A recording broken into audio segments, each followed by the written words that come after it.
назвали КамАЗ, есть КамАЗ. Подарок нашей Родине, нашей партии, нашему народу. 45 yıl элек төшерелгән кадрлар. КамАЗ заводында беренче йөк машинасы тантаналы шартларда конвейердан төшерелде. Кадрлар аклы каралыгына булса да, ул Чаллы тарихына иң матур төсләр белән язылган вакыйга. КПСС үзәк комитетының 25-нче съездында беренче КамАЗлар Кызыл мәйданнан уза. Коллективы строителей, монтажников, автозаводцев, проектировщиков и конструкторов одержали замечательную трудовую победу. 1977 елда КамАЗ заводында 22 мең йөк машинасы чыгарылган. Шул рәвешле завод хезмәткәрләре планны арттырып үтәй. Тагын 11 елдан 1 миллиончы КамАЗ чыгарыла. Хәзер машина санын 3 миллионга җиткерү максаты тора.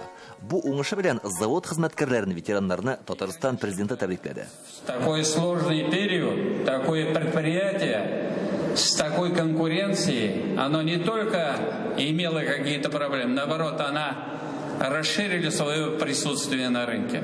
Это системная работа, это фундамент, который заложили наши ветераны. Вот этот автомобиль начала, вот пока Сергей Иванович показал, это современнейшие автомобили, конкурентные на во всем мире. Бүгенге тантанада КамАЗ үсешенә зур өлеш көткән кешеләр Рөстәм Миннеханов фидакар хезмәткәрләргә дәүләт бүләкләре тапшырды. Награжден ветеран труда Саттаров Мидхат Хадиевич.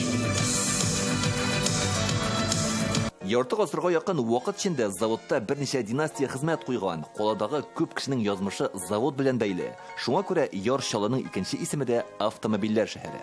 Участников сборки первого автомобиля. 1976 елның шушы көнендә безне бирегә алып килделәр. Ягъни башта күнегүләр эшләдек. 16 февральдә халык алдында тантанада уңайсыз хәлдә калмас өчен алдан ук әзерләндек. Вспоминается, как ждали этого. Монда килгәч, хатирәләр яңара, шунысы куанычлы. Безне беренче КамАЗ машинасын чыгаручыларын онытмыйлар. На КамАЗе я думаю, что я просто... Без КамАЗ заводында эшләгәндә чын күңелебездән хезмәт куйдык. Бүген заводта 60тан артык төрдәге йөк машиналары, прицеплар, автобуслар, электробуслар, двигательләр, хәрби һәм махсус техник өчен җайланмалар җитештерелә. Алар 40 илгә сатыла.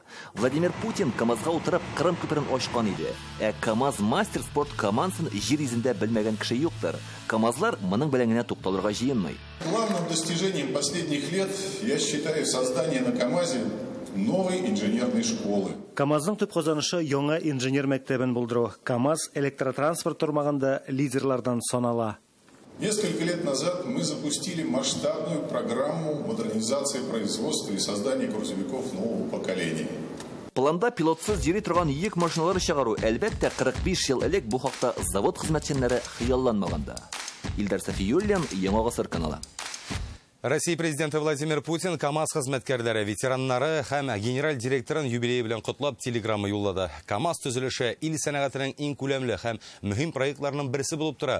Ул икътисади һәм индустриаль мөмкинлекләрне, дәүләтнең оборона куәтен ныгытуда зур роль уйный. Бүген КамАЗ йөк машиналары төзелеше тармагында әйдәп баручы, компания продукциясе төзелештә һәм торак-коммуналь хуҗалык тармагында, сәнәгать һәм авыл хуҗалыгы предприятиеләрендә киң файдаланыла. Алга табада тырышып эшләрсез, үз алдыгызга яңа максатлар куеп, зур уңышларга ирешерсез дип ышанам, диелә котлауда.